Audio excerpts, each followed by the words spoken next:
Hey friends, it's Jasmine from Jasmine's Astrology, but you can call me Jay. Welcome back to my channel and happy 2025. Today we're going to be chatting about the lunar nodes. You might know them as the nodes of the moon or just the north and south node, but they just changed signs on January 11th, and that only happens every 18 months, so it's definitely a big deal. It's worth talking about. It's an important energy signature for 2025 overall. Even though it is kind of a big deal, don't freak out if you didn't notice this shift on the day. Many of us won't really feel anything until we hit eclipse season or the eclipses themselves. These are really pivotal peak points on the nodal journey. Of course, the nodes are what trigger eclipses and eclipse season in the first place.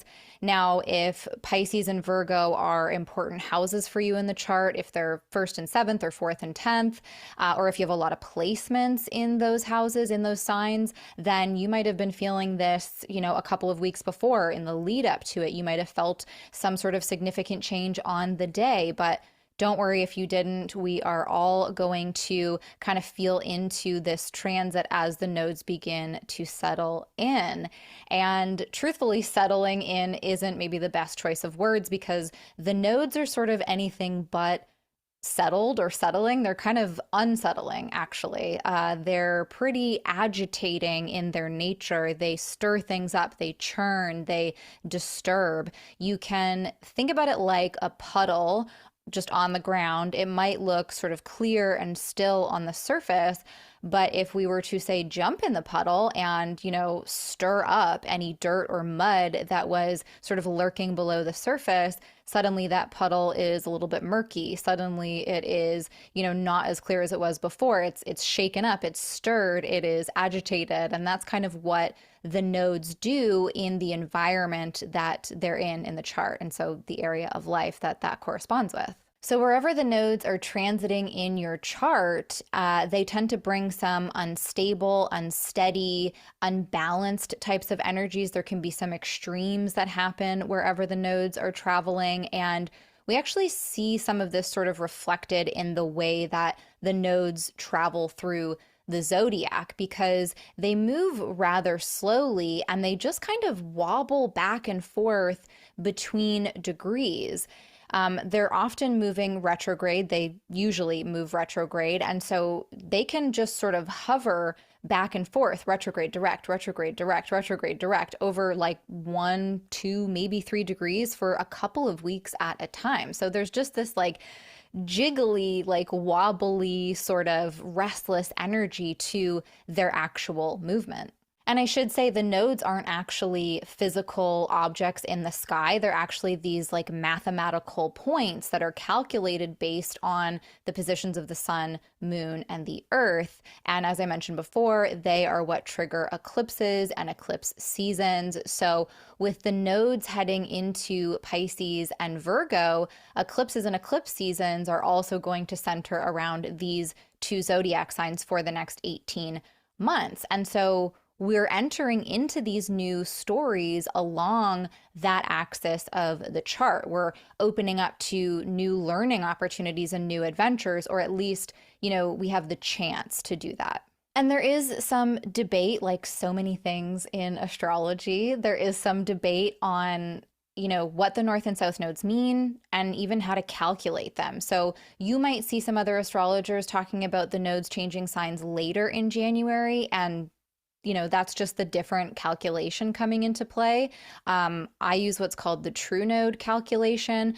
I'm not saying that that's the right one or the wrong one or whatever. That's just what most of my teachers and mentors used. And then that's what I've seen really work out in practice. So that's kind of what I stuck with. But to each their own. And every person is going to find a different astrologer's take on things to resonate more with them. So take what works, leave the rest, as always, right? But what I tend to favor in thinking about the nodes is a lot of what comes from the Vedic tradition. And so it is from this conceptualization of the nodes being 2 halves of a dragon that I pull my interpretations from. So the North Node is symbolized by the top half of the dragon, the head of the dragon, and it has this very insatiable quality. There's no stomach to this part, there's no bottom half, so there's no way to satiate it, or at least it's very difficult to do so. There's this sense of hunger, craving, desire, yearning. The North Node wants more, more, more. And because it's the head of the dragon, it can have an overly logical kind of energy. It can be ambitious in ways that don't really take into account or are very considerate of the fact that, we have a whole being as a human body. We are not just up here. So it can be really overstimulating to the mind, to the nervous system. There is this sense of just like excess with the North Node because there's such a strong push for accumulation and just, the pursuit of things. And I think sometimes these cravings can point to areas of life where we deny ourselves our core desires. And so as the North Node moves into a new sign, it might help to highlight where we've set certain restrictions and suddenly there's an urge to loosen them. I think those North Node style yearnings can also help us to identify certain extremes and imbalances that we've created or are navigating. And that doesn't necessarily mean that we're just going to like have all the answers on how to deal with it, on how to move forward, but the acknowledgement of their existence can be that helpful push forward. With the North Node coming into Pisces, if we look at this on a more collective, more general level, what we might see is an increase or a real push towards practicing greater sensitivity and compassion and care in all of our communities, but perhaps especially towards those who are most vulnerable, like the elderly, for example, those who need and deserve extra care. Pisces is a very all is one kind of energy. And so I could see, that limitless nature of it bringing us into a time, or at least I hope it brings us into a time where we're sort of learning collectively to be more accepting and loving of one another. And that does include the self as well. We have to love ourselves on a deep level in order to, I think, turn that outwards. We might also see that there's a deeper desire for faith and spirituality and connecting in ways that take us sort of beyond what is tangible and right in front of us. And I think what's really driving that, like what's really at the heart of seeking something beyond ourselves in a way, is that there's a craving for meaning, for deeper meaning, like for our lives to have meaningful experiences and to live in ways that allow us to feel feels, deep feels, big feels, I don't know if you can tell, I'm really stoked on the North Node being in Pisces. Maybe I'll eat my words later, but I'm excited. And of course, finding that greater meaning, that's going to look different for everybody because we all find meaning from a variety of different sources. But again, I think there is something to be said for looking within, looking for those bigger, deeper, grander meanings and purpose like within ourselves. I think that when we're searching for something on such a grand scale, it does reflect a part of us. It's like that which we are seeking is already within us and we just haven't acknowledged it yet, or it's something that we would like to be able to see within ourselves, that we would like to be able to integrate. And I don't know, it's sort of a messy thought, but I think the point is like we can find otherworldly connections right inside of ourselves if we seek it out. Now, the flip side to these potential themes, because there's of course going to be a flip side, is that this could all show up as an increase in gullibility or, the misplacement of trust. This desire to be so accepting could be giving the benefit of the doubt, but to the wrong people and the wrong circumstances, or believing in things that really have no basis in reality, but sound or feel so good and fulfill a kind of a dream or a fantasy, which makes it really difficult to want to turn away from. Pisces is a really imaginative energy, and so the North Node transiting through here could manifest for some of us as this like swell of creative inspiration and allowing ourselves to daydream and vision, like, prioritizing that a little bit more. But we can take it too far where there is an element of escapism and detachment from the actual world around us, which isn't always terrible, right? Like sometimes we really need to be deep in that dream space, that fantasy realm, in order to really feel into the visions, really connect with the ideas that are just calling on us to help them be birthed into the world. But with the South Node in Virgo at the same time, which is always going to be the case. The nodes are always going to be across from each other. So if we have one in Pisces, we will have one in Virgo. But with this particular setup, there's also going to be a potential loss of discernment and grounding. And we're going to go into that more in just a second. But I say this right now to emphasize the fact that daydreaming, imagining, finding some greater meaning, all of that is fabulous. But we're going to want to check ourselves before we wreck ourselves and ensure that we're not just fully floating off into the clouds and losing all awareness of what's really real. So the South Node then is symbolized by the bottom half of the dragon. So there's no head here. It's all heart. It's all gut. And it can speak to areas of life that we just, or topics or people or whatever, that we just have like really strong gut feelings around and potentially can't really explain with a lot of logic. And this part of the nodal equation is very spiritually leaning. The South Node doesn't have those same ambitions and hungers as the North Node. The South Node is moving us in a much less materially focused direction. And it can be a lot more about healing and purifying and finding closure. It's also about emptying out, releasing, letting go, purging, decluttering, clearing away. The South Node helps us to get rid of what's been stagnant, which is great, but not always easy, because the South Node is also related to endings and loss and cutting ties and depletion. When I say it's about healing, it's the tough stuff of healing. It's working through the thick of healing. It's sorting through and disentangling old pains and old trauma. And that takes a lot of energy. So where the North Node represents a kind of energetic increase, the South Node would be an energetic decrease. Now, on a collective scale, with the South Node moving into Virgo, some of that healing might manifest around topics of perfectionism and being able to move towards a sense of acceptance of the fact that, like, we are all just works in progress. And I think that aligns really nicely with the North Node in Pisces pushing us towards just like greater acceptance in general. Maybe we find a place of understanding that we're all just doing our best here. Okay, there's folks out there actively doing their worst, for sure. I'm going to guess that it's none of you watching. I highly doubt it's any of you watching.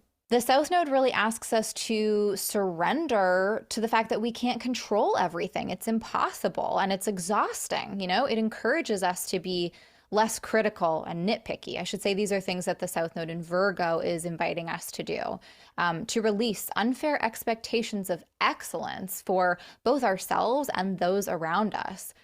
Virgo is superb at seeing the finest of details out of place, and I'm hopeful that the South Node being here will help us to see those errors or those flaws in a new light, not as problems, but as opportunities. These aren't things that we have to fix. These are places that we can choose to grow, or we can toss it out and forget about it. It's up to us. However, as I already started to talk about, the South Node in Virgo might also manifest as a loss of details or facts or systems of a sort. We might lose our grip on what's concrete. There's a clearing away of data something goes missing. Something that typically helps us to keep a sharper eye on things, or that helps us to separate facts from fiction, to be discerning in that way. There's a drain on that somehow. Timelines and schedules might become a little bit wobbly and not as structured as we would like, or as structured as they've been in the past.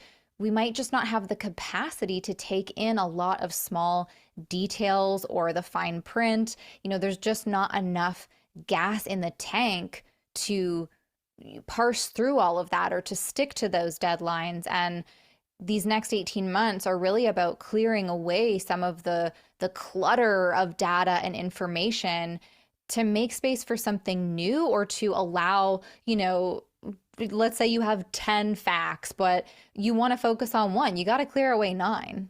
I was recently chatting with some of my astro besties, and I felt like our conversation was just so emblematic and an embodiment of this nodal shift, because it was so evident that all of us are just so over trying to be everything to everyone, like to do and know all the things all the time, and to have it all figured out, and to put ourselves through the ringer trying to be anything except just enough. To be just enough, exactly as we are, because we are already so much just as we are, So I feel like I am super ready to let go of trying to make everything just so, and just let things be. So we got to find a way to balance what's happening across the Virgo Pisces axis. We don't, let's not miss the opportunity to open ourselves up to those big, meaningful experiences, those big dreams and visions, but it doesn't have to come at the cost of losing our foundation, losing our grounding. We may, in fact, want to introduce new grounding practices and techniques into our regular rituals, because this could be a time period where it's that much easier to get lost in illusions and fantasies and escapism, and to believe in what feels really ideal and really hopeful and beautiful, but can't be sustained. We want to retain critical thinking without that having to become a critique of ourselves and others. So that's a pretty general overview of the nodes in Virgo and Pisces. Of course, you can make it much more personal by looking at where those signs are in your chart and thinking about what topics and themes are going to get that energetic increase from the North Node, and then what topics and themes are going to get, or maybe going to go through a bit of a purge with the South Node. You could also consider where the nodes are leaving. So the South Node is leaving your Libra house, the North Node is leaving your Aries house, and I think sometimes contextualizing a transit that has just happened can really help us to visualize what could be ahead. So we can think about, what did that North Node hunger and yearning feel like in the Aries house? Has there been an acceleration of sorts in that area of life? And what kind of releasing and letting go did you experience in the Libra house? Was there some kind of healing process, healing around the past that took place there? I know a lot of astrology is focused on the future and what to expect and how to plan and how to make the most of things. And I love that, obviously. But I think there's so much to be gained by looking backwards to understand and find context for what we've already moved through. I think it's a really great way to learn astrology.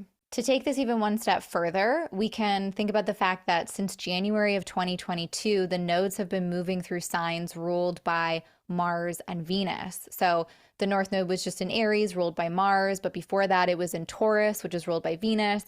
And then we just had the South Node in Libra, ruled by Venus. And then before that it was in Scorpio, ruled by Mars. So that has been flavoring the nodal journeys with, Venus-Mars themes for the past 3 years. And those can be sort of relational in nature in terms of passion and connection. With Venus, we have the coming together. With Mars, we have the pulling apart. With Venus, we have partnership. With Mars, we have individuality. And so as we see the nodes come into signs ruled by Mercury, which is Virgo, and Jupiter, which is Pisces, we might see sort of general themes of those planets also coming more into focus.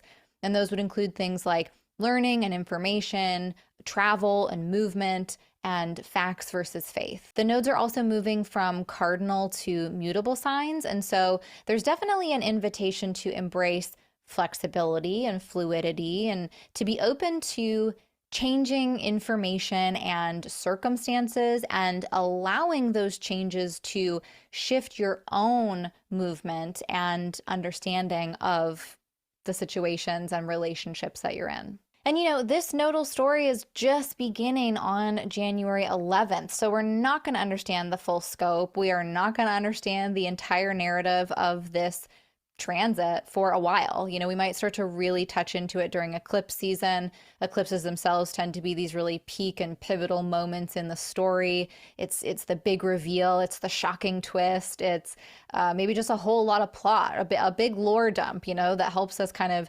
change our perspective or clue us into the path that we're walking down.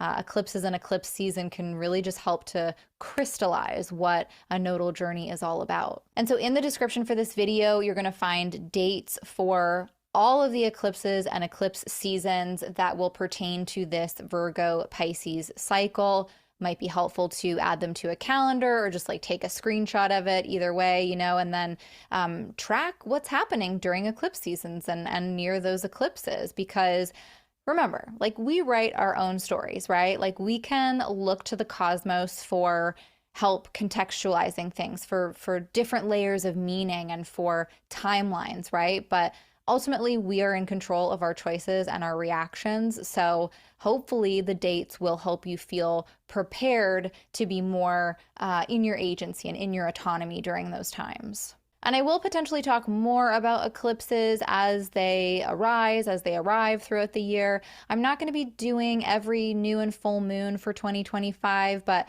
eclipses tend to be a little bit more charged, a little bit more exciting. Maybe I'll just chat about eclipse season in general. I'm not sure yet, so stay tuned. That is all I've got for this video. I really hope this sort of overview has been helpful. As always, let me know in the comments if you have any questions or you need any clarification about any of this information. Are you relieved that the nodes are out of Aries and Libra? Are you excited to have them in Pisces and Virgo? Or maybe it's the inverse of that, the opposite of that. What just happened with the nodal story across Aries, Libra? What are you anticipating for Virgo, Pisces? I said it once, I think it's obvious in this video. I'm stoked. I like North Node in Pisces. I especially like South Node in Virgo. Let me tell you. I don't know. Again, might eat those words. We'll see. Okay, thank you so much for watching, everyone. If you did enjoy this video, if it was helpful, please take a moment to like it and subscribe to the channel. It's a super helpful and super free way to support my work, and I'm super grateful. And I'll be back soon with more astrology insights and other cosmic chit chat. But until then, everyone, I'll catch you in the cosmos.